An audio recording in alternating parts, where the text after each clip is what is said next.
Well, the first map started out close, but it ended up being a lot more in favor of TSM than maybe we anticipated. Both teams still fighting for their chance, though, to make it through as the 3 seed into next week's close qualifier. Both teams already qualified. Of course, my name is Bach. Joining me on the broadcast is Van Silly. One map goes TSM's favor.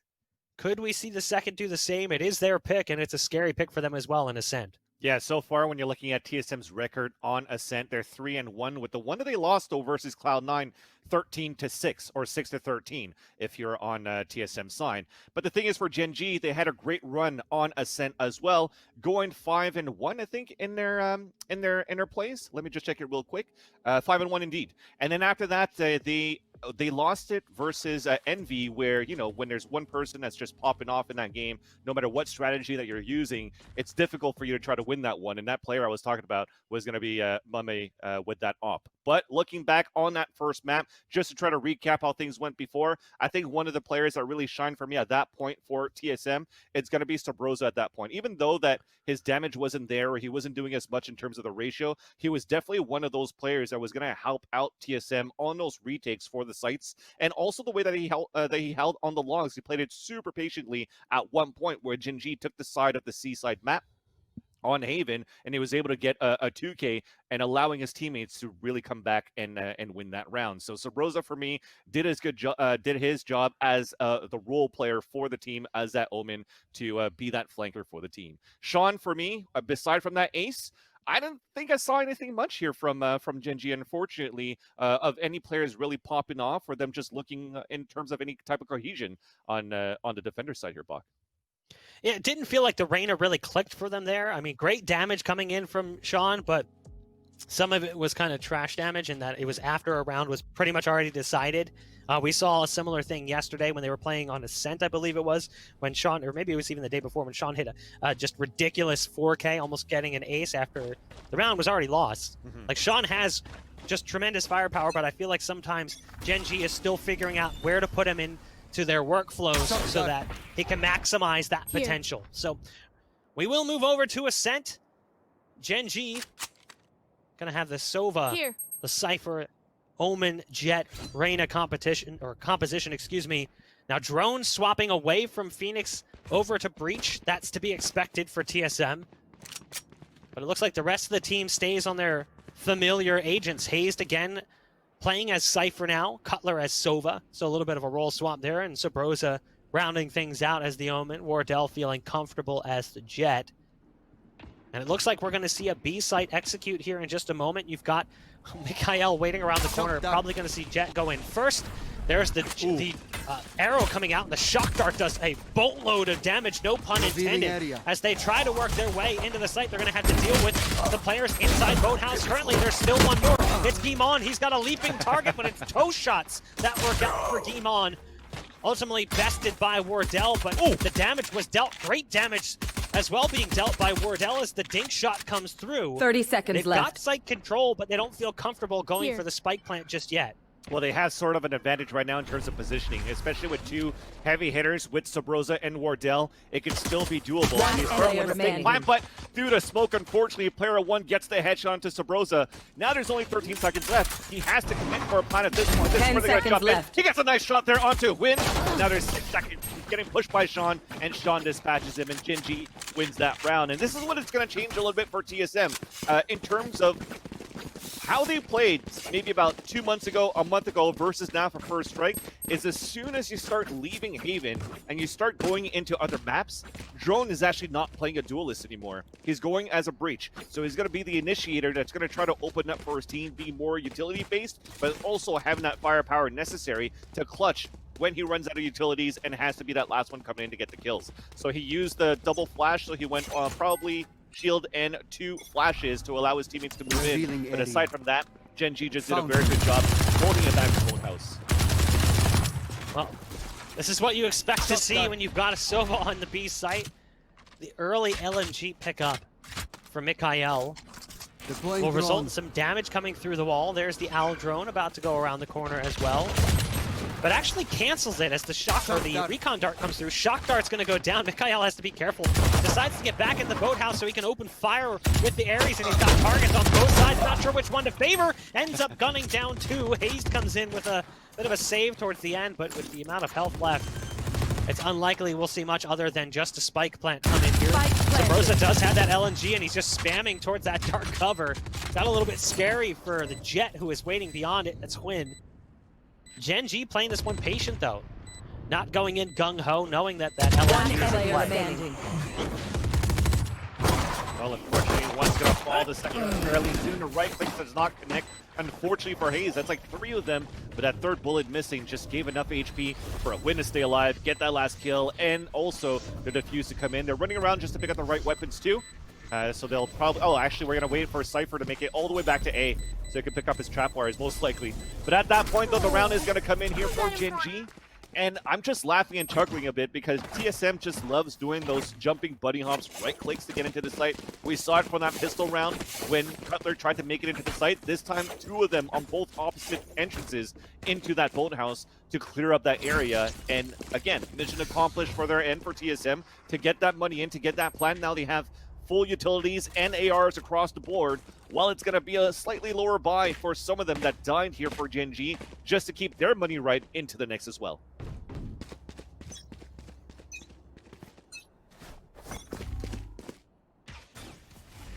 Early round, you can see the dark cover is going out. One of those being used on the boost spot. Kind of a combination smoke. Prevents someone from jumping up into that boost position, but also allows a leg shot as it's a bit of a one-way. Early on in the round, damage is dealt by TSM, and that'll see their Omen now watching from the sidelines. A disappointing start to the round for Gen.G.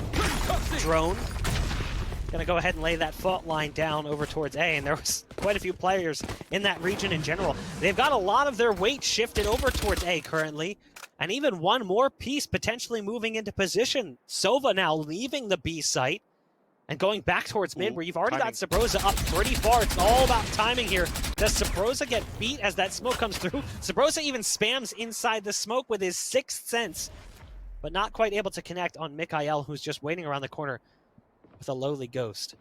Right now, it's Sabrosa who's pivotal to this round's success. Even though they've managed to make it onto B and they'll get the spike plant out of this, he's got them in such a difficult position because he's 30 seconds kind of surrounded despite being one person. Planted. The players coming from Cat have to worry about him. The player coming from Spawn has to worry about him. Sabrosa has to puff his chest up and make himself big, but he doesn't do it in time. Cutler is there with at least a nice trade.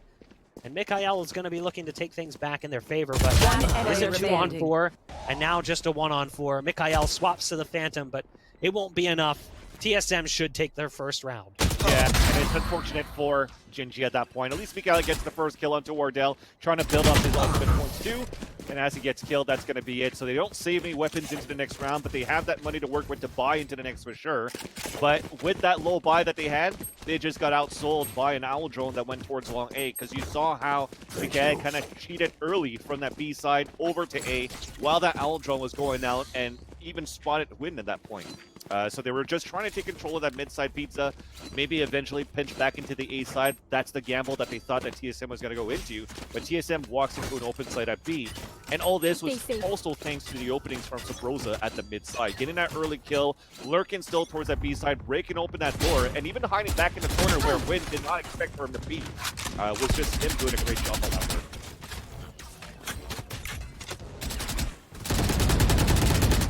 Great con dart goes out in mid, and spam from TSM does as well. Pours through that brick wall. There's no one on the other side to play catch with. Got Omen already up Cat. Wardell low on HP, shifting back towards long with the rest of the team. Some resources now starting to filter over towards A. Got Gimon starting to sneak his way towards Heaven. Now the camera will be the first thing to spot them as they try to make their way around the corner. And there's the darts coming in on both sides. Quinn, masked off currently. Wardell pops the ult. Does he go for that vertical play up and over the wall? There it is. There's the updraft. You can see him start that motion, looking for a player up in Heaven, not quite going to spot them. There's the Hunter's Fury coming out. Mikhail drops Hayes. Drone is into the entry, but traded out immediately by player 1, who gets a bit of a lucky frag onto the next target. Leaping around on site, there's still one more present. 30 seconds The left. shock dart's not going to be where it needs to be. It's now down to a 2-on-3, and TSM again with the disadvantage. has watched it just evaporate. Player 1 finds 3 kills on the round as they walk right into the A site, and Gen.G remains stalwart on the defense. Give it to player 1 how well he played that hold on the A side as the anchor cipher. It's so hard to hold that site. You have to put the trap wires at the right place. Usually if you're just going to play regular rank, you put it at the entrance of the door and that's pretty much it. But he's doing a great job to put it in different places where people are going to get tripped up walking towards the side, especially the one that he literally just placed right now. When you're trying to run across from the side into the door side to close that door, you kind of get trapped into that where you get wall banged where PL1 can play from the back of the site. And holding that camera, putting up his cyber cages, he wasted so much time to allow his teammates to come through, but not only that, still able to get 2-3 kills of his own. My eyes are down.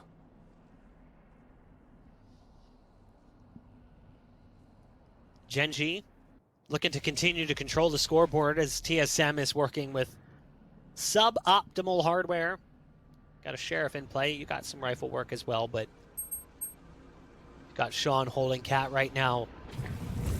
His Reyna play has been so good in the past. The timing, oh, it almost backfires, but somehow able to escape. Uses the dismiss to get some distance from his targets.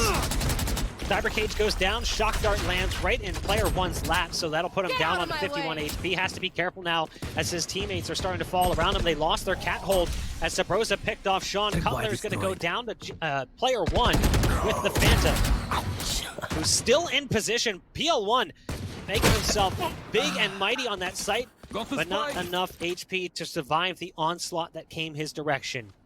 Mikhail. He's got the Odin. 30 and seconds drone left. is there. Now Wardell wants to get that spike plant, get that guaranteed cash. The flash will come through. There's the flash and the peek, and oh, never mind. They make it look easy as Mikhail lines him up with the Odin. It'll be a 4th round on the scoreboard. No spike plant, so no bonus cash coming in there, but they've still got plenty to fall back on. Do they decide to drop the AWP to Wardell? No. Again, we talked about this in the last map. The AWP favorance on the attacking side has heavily declined since the more recent changes to both its mobility and its viability. So, not surprised to see less and less teams opt for an operator on the attack. Just unfortunate for TSM trying to get into that site on that previous round. Even though they got control of the site, the spike was still at A main on the back of the drone, where that should have been his when he's the one that's trying to pop flash for his team. So unfortunate there, and I think at the same time, though, Gen.G did a great job just to take control of the map right now. Like I said, usually you put this trap wire towards its mid side, and then you stack up on side and you work extremities. Well, they're using the Owl drone to get extremities instead towards that B side, and then a triple foot towards A side, where they traded off 1-for-1. They're still battling towards this A main, where Sean finally decides to fall back. And that's, like I said, how you want to play it. You get a kill, you fall back, and you try to put numbers. And then even you fall back towards mid, you punish Sabrosa as he's trying to walk and take control towards mid, and Wardell, though, is still taking the spot after Sabrosa and still trying to clear up the area for TSM, trying to get some map control towards mid side to start. Sabrosa read pretty well there by his counterpart, Guimon, on the other side. Numbers advantage again for Gen.G. We've seen this time and time again for them as the clock continues to tick down lower and lower. One of the things we've noticed throughout the open qualifiers is how slow 30 Ascent seconds has left. been. A lot of these executes coming in and just the final seconds of a round. They're going to be shifting over towards B. There's still 2 players present. Guimon is one of them. There's the push through. Mikhail with the Odin is exactly one. Just mass damage being poured out, and the spike carrier is left 10 behind. seconds left. Wardell was the only one to actually make it onto the site, and he'll catch a few shots through the wall to the skull. Guimon has a soft target to close things out. 5 rounds now on the defensive side for Gen.G, only losing 1 in that first full buy round in round number 3. But they've been in control since then. And another awkward buy coming in potentially for TSM. You can see the money's all over the place. Bach, you've mentioned how slow Ascent has kind of been, especially on the attacker side too. But like I said, it's the reason why. The reason why is how Gen.G is playing it, or most of the teams are playing it out today too. Once you're trying to get some sort of control on extremities of maps, but then the action slows down, as the attacker, you still don't know where they're really stacking numbers or trying to get into the site because you fall back after that. There's no more map control. There's no more punishments that they could do. And Win goes for a nice timing shot through the cloudburst and lands onto Wardell to kick things off. And that's where, for example, when Gen.G was playing super well here versus Sentinels yesterday, just because of these occasions where you have players that are starting to actually land their shots, and these aggressive peaks and these high-risk, high-reward plays are paying off for Gen.G.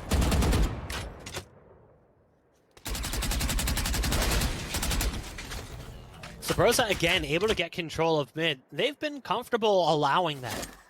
If you've watched the last couple of rounds, Gen.G plays mid very passively. That's what allows Sabrosa to get up into this position, but it feels like they're not able to do anything with it. And a large part of that is that TSM is often getting into that spot, but they've got a man disadvantage, two-man disadvantage at times. There's the Hunter's Fury coming out from Cutler. He's looking to deliver some damage downrange, does a bit. The ult gets popped from Sabrosa. Tried to use the Hunter's Fury as a masking utility. So with that ult going off, it's so loud you sometimes don't hear the port. But there's a port coming in for the defense. That'll allow the Omen to get into the back of sight in the boathouse. That's now Kimon backing up this B-side defense. It's down to just two, and one of them, Sabrosa. He was so low on HP. His last teammate was Cutler, picked off simultaneously by Hwyn. Gen.G just continue to look good on the defense here on Ascent. Again, this is the pick of TSM. Haven was actually Gen.G's pick, and if this continues, we will be moving into that third and final map, which would be Split, a map that didn't work out so well for TSM last night against Cloud9. The idea also for Sabrosa with the ultimate that he did from the shadows at Pizza over to Heaven was also kind of like the Scylla fake too. You throw two ultimates, you're trying to throw off your opponents that you're trying to execute towards the A side, but since he cancels his ult or he gets it canceled, he breaks the door of Pizza and they pinch it to B. But unfortunately, Mikael, or GMD, sorry, also had from the shadows on his side and was able to support into Boathouse. This round, though, it is going to be an eco for TSM as they're trying to work as a group with only having Hayes lurking towards his B main. I don't know if it's going to be fruitful for them, as they do have actually Drone at least trying to work it out with Sabrosa. They could use him as the initiator to try to get this fight versus Sean, but Sean, with the amount of times that TSM has tried to push and take control of this catwalk, has been doing very well to deny them.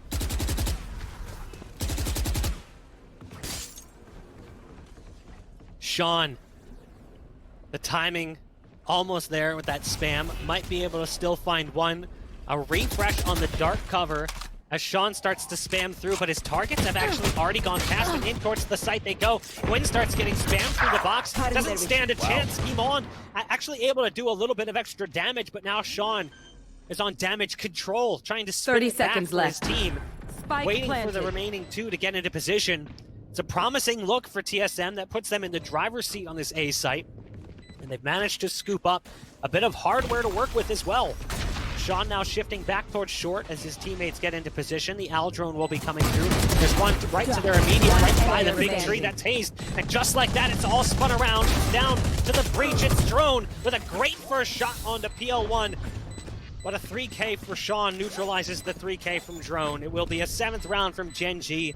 And the damage is water under the bridge as the money has already ballooned for Gen.G. That's right. Losing those players doesn't really matter for them either. And despite them allowing TSM to get into a site and also getting a spike plan, it doesn't matter for them either. They're looking very strong when it comes down to ARs versus ARs anyways during the full gun rounds for Gen.G. They're looking super comfortable. And I liked how TSM that time, they're like, you know what, let's not try to go for the initiator push and try to fight against Sean. They went safer, for the safer route rather. They put the dark cover towards the garden side, and then they pushed through the sliding door inside the A side instead to be able to get those entries. Some nice entries, by the way, from Drone.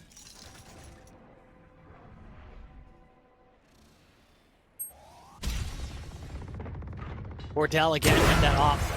But it's Quinn on the other side who draws blood first, tries to get away, but just not prepared for that close target. Sabrosa catches him off guard a bit. Shadow Step will allow Sabrosa to take out the window, and he actually decides to back off that play. Won't over-advance. The door was closed. They've got a bit of a split play going on right now as there's presence towards Cat and B. Neural Theft does come through, and that'll give away position. Sean with the Leer trying to escape. Gonna Leer again just to guarantee a safe route away. Oh, almost clipped by Wardell, who was holding the line. But again, they've got control of A. They're just trying to figure out what they do here. This is a very awkward setup. The spike is across the map. Now, Sabrosa does pick off player one, and Wardell's found a pick as well. Again, this is just really awkward, but now the spike has made it over, and they've isolated these players. They had a one-on-one on B, but Sean has shifted away, knowing that Spike is actually heading A. That gives Wardell an opportunity to flank, and that results in Sean having to watch their backs, but they get around the bend just in time to dodge that, and Sean is just waiting for Wardell on the other side. So it's a 2-on-3 retake, very much winnable for Gen.G, but TSM has to make a mistake. A big mistake on top of that, and Sean at that point doesn't even want to pop up the Empress. So they know at this point they kind of want to go for it, but only halfway, not fully commit. That's 1 and 2. He's looking for the third, and he gets it! They're going to be able to get this one on a 2 versus 3, make that even a 2 versus 4, and Gen.G turns it around. I can't believe that just happened. I thought they were just going to try to do econ damage. They didn't really do much. Like I said, Empress wasn't even popped, yet they still win it. What a round there for Gen.G. And I was going to say, like, TSM's execution on that side was actually perfect in their end too. After throwing that neural theft, they knew exactly where the 4 players were. So they tried to sell a fake with Sobroza and Drone inside the site, and they still managed to get a kill on top of that. So as you force to rotate over, you had Wardell that was looking towards that B main to opt down anybody's trying to rotate, and he manages to get a kill on top of that. So they had options to go A and B, but since the spike was down towards mid, and then Cutler was going to pick it up, they decided to go for A. Technically, it still should have been their round, but somehow Sean just came up. Oh, Hayes has to be careful. He's trying to dodge the bullets pouring through the wall from the Odin. Does connect it first. Rips his armor away. Puts it down on 11 armor, 81 HP. Hayes might be able to get the best of the Sova, who's waiting around the corner. The timing almost worked out for him. Decides to use that Cyber Cage to sneak in towards Switch, and it's well played from Hayes, but he's still got to be careful. That is an Odin on the other side of that wall, and we know how porous it can be. Door's gonna get shut, but it's Reyna to come through from spawn. Sean, the savior of the previous round, to bring things back to a 4-on-4. Player one is trying to defend short, steps too far into the dark cover. There's a Hunter's Fury coming out as well, sending some electrical damage down range. Damage was dealt there. Survival is guaranteed as it all falls down onto Wardell, who's got a Guardian now swapping over to the Vandal. And he's got the Spike as well. Now he's got time to now shift that attack over towards this other site. Has to deal with the tripwire and dodge the damage. The door is shut as well. Literally everything possible standing in his way, including that Odin in spawn. But at least TSM will get a spike plant out of this. Spike planted. But Wardell is going to have to make some magic happen, and it's without his trusty op. Wardell did Ninja Warrior basically to find him making it into the site, and on top of that, it's going to be a Sova dart. Thankfully, he looks for the cover and is able to not be detected by it, and now he gets the first frag on to win, but immediately traded out by Mikael.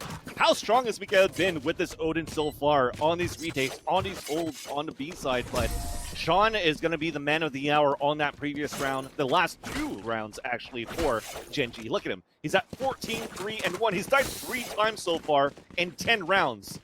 And only having 1 assist shows how much damage he's been putting up for Gen.G. Like we said before here, Bug, he's the firepower necessary that was needed here for Gen.G to be back and compete at this top 5, top 4, even top 3 in these rankings. Oh yeah, he's been a much welcomed presence for Gen.G, but Mikael, you mentioned it. His Odin, it's not even just spam shots, it's quick flicks coming out from the LMG, not the type of play you expect to see. Double digits in the assists as well. He's gone for that double miss shot from Hwint, allows them an opening on the spike. There's a quick shot coming out from Gimon. Hwint gets redemption on the follow-up. Looking for another, but can't quite find it. You've got players pushing in close, the door's been shut, and now you've got the advance coming in from Drone, but it's all too late. Mikael, of course, the last one to get involved in the action. Felt like everyone helped out in that round in the defense of that fast play coming towards that A site. 10-1.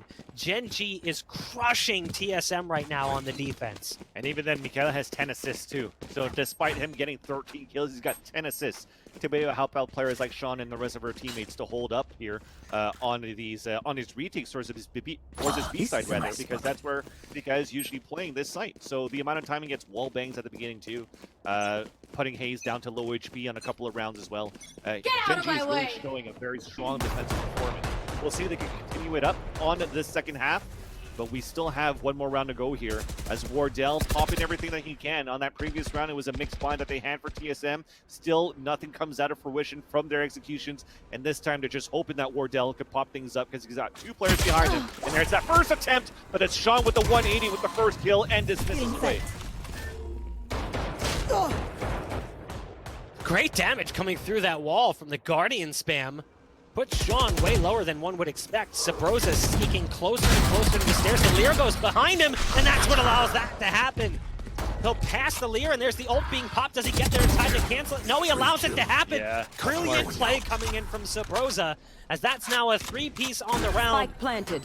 And the closest shot at success we've seen for TSM in this second half since Sean dashed apart the possibility of a second round just a few rounds ago. It's the 2-on-4, and they've got the spike planted on B.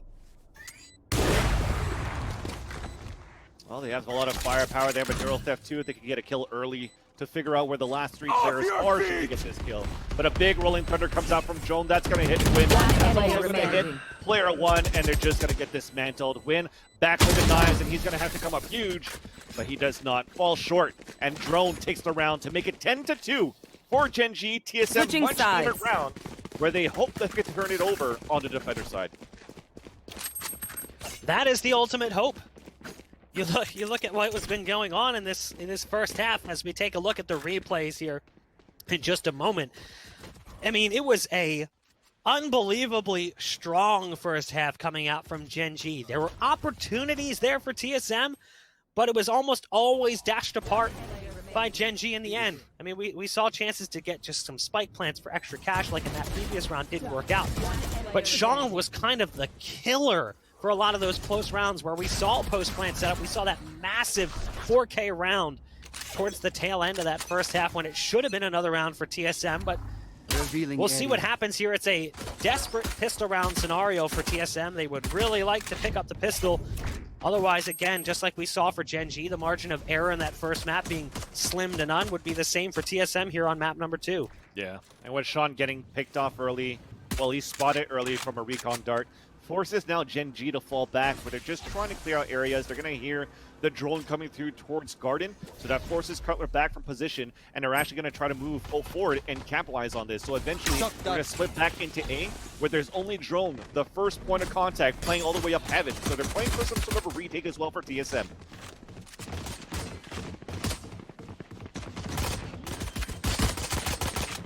Cutler spamming through the dark cover. There's damage dealt currently to Cutler, and he's the lowest one on the battlefield, currently sitting below 50 HP. Getting that dangerous hue of red. Kills piling up for Gen.G, though, as Mikhail and Sean try to make things a little bit easier for them. Drone brings it back to a 3-on-3. There's that potential follow-up for Drone, just can't quite make it happen. Sabrosa swings wide, spots Sean, but there's Ivan taking out his counterpart, and now it's all up to Drone, dropping into position. The fault line was right on the money. Here we go. The aftershock coming out. Is it going to be enough to move him? The position changes for Hwin, but it's going to be so difficult for Drone to try and spot this out in time. Not much can be done.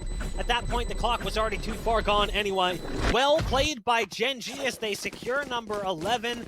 And that is disastrous for TSM. Curious to see if we're going to get a force buy here from them. Just mechanically, you see how gifted these two players are, right? Win versus Drone. Drone going for the aftershock, knowing that he has to flush out his opponents, so went for the wide swing, and also using a generator as cover just in case. But on the other end, for Win, he was forced out of his position, but throws a cloudburst on the ground to actually get onto the other side unscathed and not even spammed. I think at that point, Drone was still trying to play not super, I was going to play a little bit more sneaky as he was trying to move into that smoke and get the kill later on. And if he shot earlier, well, his position would be given away. So in the end, though, it's still going to be Hwin that holds that hell at the A side, makes it 11-2. So you have to pretty much at this point try to go for some sort of force buy for the defenders of TSM, and you are looking for a desperate move. You are looking to push out towards the catwalk, and then at the same time, this Miguel, he sees the bullets with through a big flash that comes forward, and then finally we're getting the kills in from TSM with the classic on top of that as Gen.G is trying to retaliate. GMD stuck here at the mid side. Cyber Cage is up. He's hiding his own smoke, but Hayes still gets the kill. Player 1's going to be the last one to go. He makes it a 1 versus 1 at low HP, though Hayes is going to be able to save it for TSM, but that was one pricey round for them to take. Yikes, it's getting a little scary, it's getting a little chippy out there on the battlefield. Reminder again, TSM was down a heavy deficit last night when facing off against an opponent in Cloud9 that looked strong, but TSM was able to force back deep runs in a game, including their bind match that went into overtime before they were able to find success. Split, they lost after going down, I think you said it was 10-2, they ended up losing 13-11. So TSM is no stranger to the comeback, and they can certainly make it happen, and that was the first piece right there. Giving themselves at least a small amount of wiggle room should they make a mistake throughout this half. We'll see what happens now as we've got Gen.G working towards A. You've got Cutler around the corner with a Spectre. The dark cover will come in. The shock dart, depending on the timing, could do lethal damage. But they're going to start wandering past it. Spam's going to go out instead. Shock dart's going to come in after the fact. And now the rotate's already in for TSM. They may lose site control for just a moment, but they're going to be playing towards the retake. It's a 5-on-5 retake on the A site. Even a shock dart prevents anybody from pushing forward that door. That retake, they could actually just warp through and just run from both angles, and it works out. 3 of them to fall. We have the aftershock to come out too, and they're just getting wiped out. GEN.G is going to be the last one, only with the Sheriff. And again, all they really want was to try to get a spike. Kind of leaves a nice shot there onto Sabrosa. Holy flash gets behind Drone, but Drone turns over and gets the 180 Bulldog, and it's going to be another round coming in for TSM. 2 rounds in a row. Let's not write them off yet here for TSM. They have the money to work with, but they still, at this point, because they invested so much on that previous round, only have Bulldogs to work with, where Gen.G has the full ARs.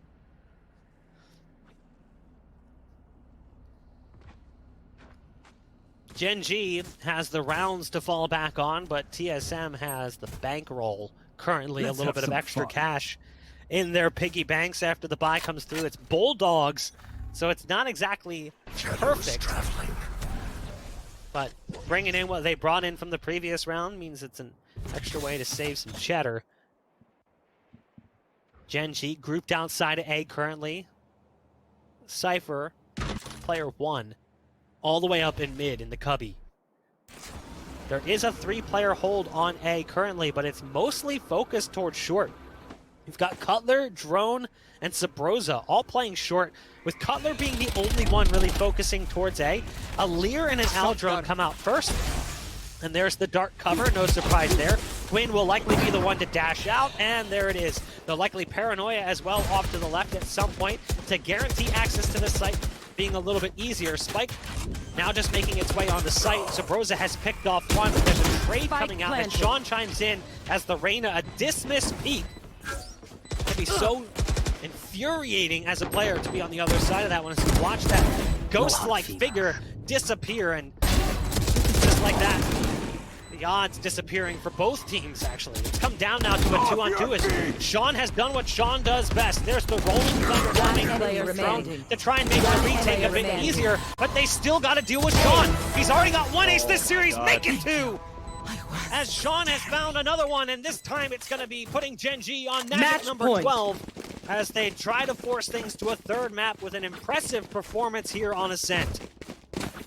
Sean just looks so good in this game right now. So when we mentioned him, he had, what, 3 deaths? Now he's at 7. So he's only died 7 times in 16 rounds and just putting up numbers after numbers and even doing his part, watching these flanks, getting these clutches, and a clutch he is to TSM so far. Yes. And TSM has to really find a way to adapt to this. Thankfully, because they won those 2 rounds, they can go for some weapons right now to just try to salvage the rounds and hopefully bring this into overtime. But Gen.G just looks so good. This is going to be one of those rounds where you're going to have Quinn is about to dash through and go above and try to see what's going to happen with that. So it starts off with the Hunter's Fury. He's going to get into the site right now, and Hayes has to hold up huge. Hayes trying to do what he can, but Gen.G just flies out and explodes on the site. The neural theft giving them that remaining player position. Wardell, he's got a dart in his belly. The Aldrone flies past. Now the spike has still not made it down and touched pay dirt yet. And Wardell was feeling saucy. One of that spam shot on the spike planner, no less. There's a fault line coming in. one, but it's looking like this one's over. And in fact, it is. Flawless. Gen.G Attackers looks win. fantastic on Ascent as Gimon caps things off there with a 3K at the end. So we are moving into map number 3, which will be Split. Interesting turn of events here, as we thought that was going to be TSM's map to take. Yeah, pretty much, right? And at that point, when you're looking at the series, Gen.G picked Haven. They got pretty much dismantled on that second half on Haven. Now TSM picks Ascent, and it's going to be Gen.G that wins on TSM's map pick. And it goes down to a map that's going to be a little bit iffy for both. I think we saw some strong stuff from Gen.G versus Sentinels on Split, but when they played versus Envy yesterday, it was pretty one-sided for Envy too. But that is going to be a later discussion. We're going to talk about this one too.